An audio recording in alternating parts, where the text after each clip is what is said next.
Tipos de diseño. Es importante insistir en la idea de que estas clasificaciones van a depender de acuerdo a distintos autores. De acuerdo al manual que llegue a nuestras manos, puede que encontremos distintas taxonomías, distintas clasificaciones de las investigaciones.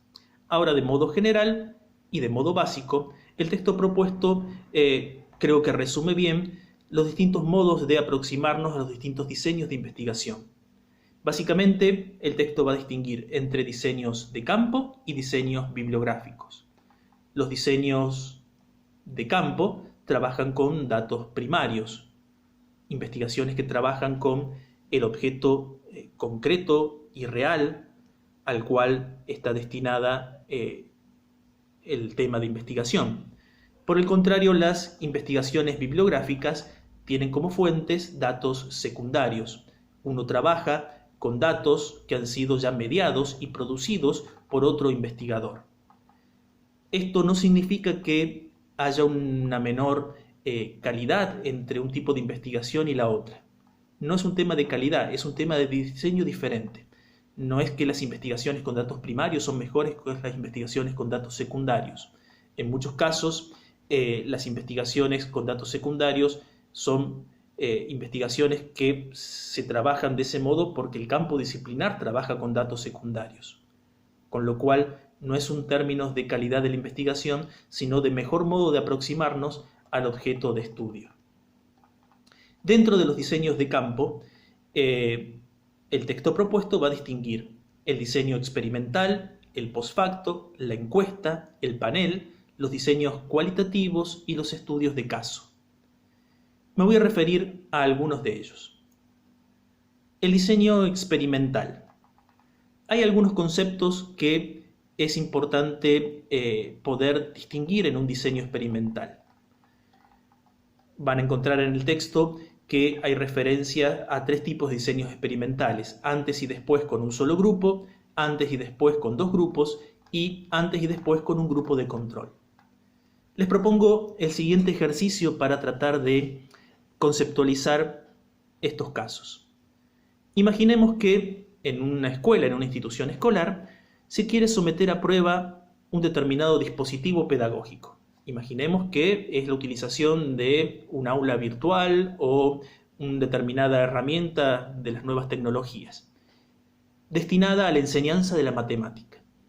Y en el departamento de orientación de la escuela, los directivos les encargan que emitan una opinión respecto de si la utilización de esta nueva tecnología, pongamos, como decíamos, una herramienta para la enseñanza de la matemática, efectivamente es efectiva, si sirve o no para mejorar los resultados.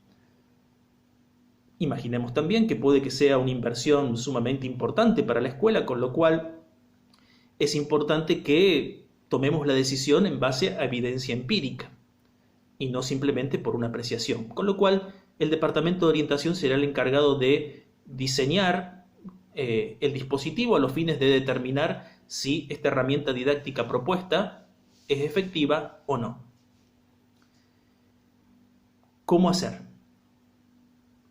Supongamos que tenemos a disposición la herramienta, es decir, antes de comprarla nos facilitan el dispositivo a los fines de probarlo.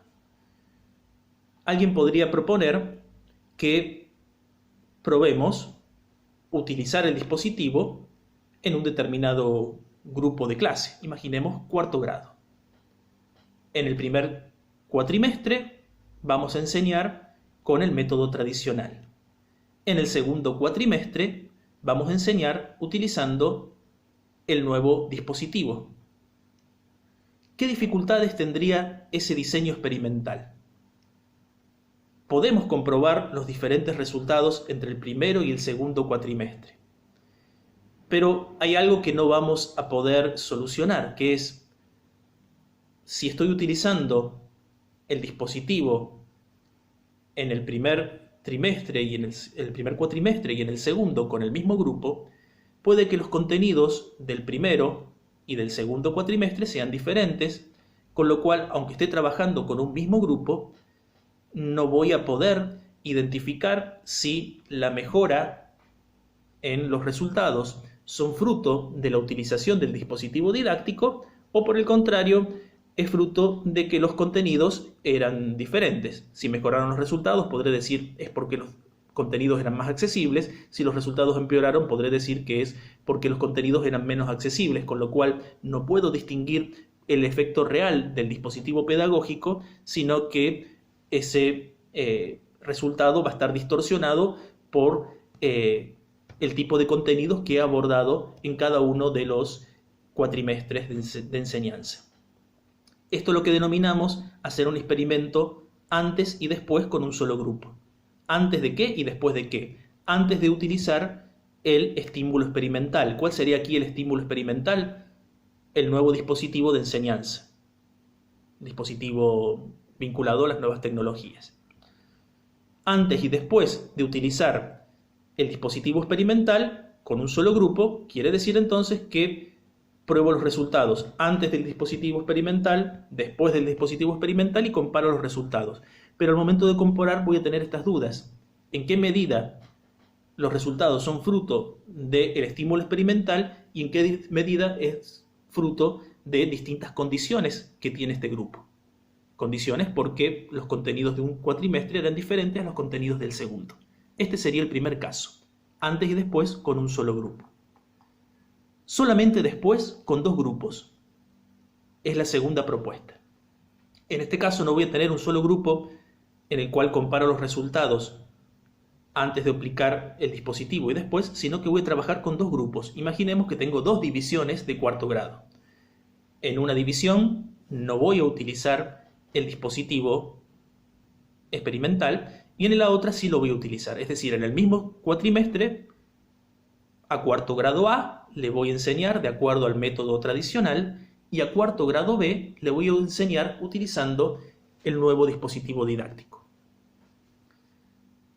El contenido va a ser el mismo porque estoy trabajando en el mismo cuatrimestre.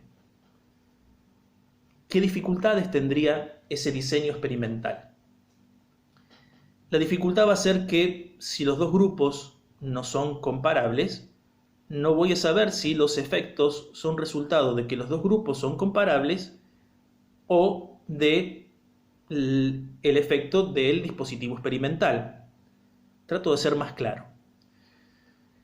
Si cuarto grado A siempre ha tenido mejores desempeños que cuarto grado B y decido utilizar el dispositivo experimental en cuarto grado A, no voy a saber si los resultados de cuarto grado A son mejores por consecuencia de la utilización del dispositivo experimental o son mejores simplemente porque los alumnos de cuarto grado A históricamente han tenido mejores resultados que sus compañeros de cuarto grado B.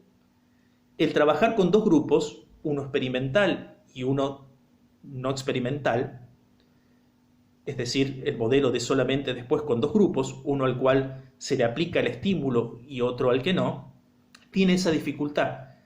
Si los grupos no son exactamente comparables, si no son exactamente iguales, cosa que es muy poco probable en las ciencias sociales, nunca voy a saber si la consecuencia y los resultados son frutos del estímulo experimental o de que los dos grupos en el fondo no eran tan comparables.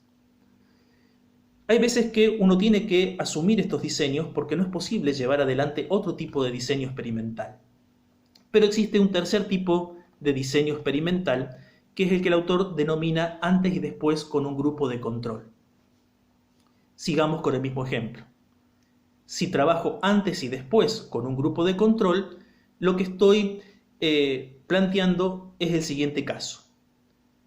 En el primer cuatrimestre, ambos grupos van a trabajar con la misma estrategia de enseñanza tradicional en el primer cuatrimestre. En el segundo cuatrimestre, a un grupo se le va a aplicar el estímulo experimental, imaginemos cuarto grado A, y el otro grupo va a funcionar como grupo de control.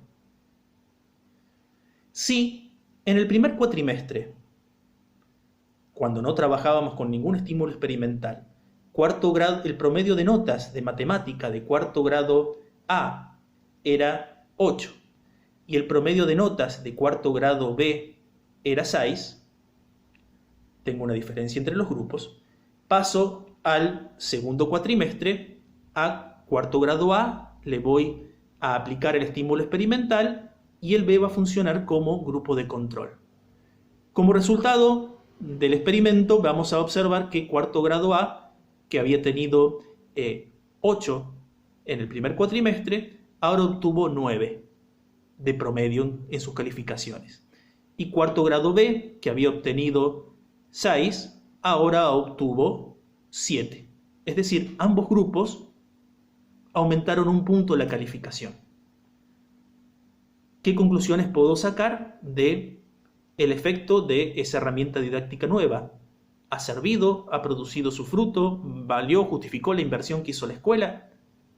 Uno diría que no, porque ambos grupos aumentaron en la misma proporción sus calificaciones, con lo cual pareciera ser que el estímulo experimental no produjo consecuencias más allá de lo esperable.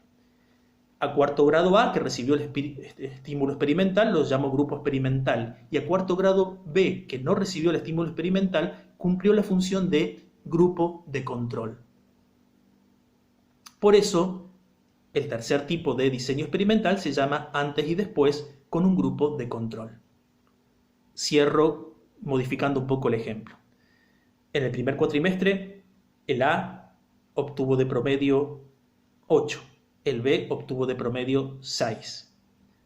Segundo cuatrimestre, aplico el estímulo experimental en cuarto grado A. El resultado de cuarto grado A es 9 y el resultado de cuarto grado B es, en lugar de 6, es 5.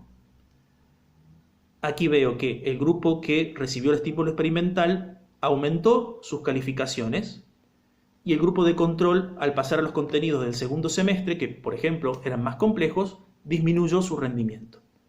En este segundo ejemplo, lo que vemos es que el estímulo experimental termina teniendo una influencia positiva sobre el grupo al cual se aplicó el estímulo. Y en este caso justificaría la decisión de optar por este nuevo dispositivo pedagógico. Hecha la distinción entre estos tres tipos de diseños experimentales, pasamos a los otros tipos de diseños que son propuestos en el texto.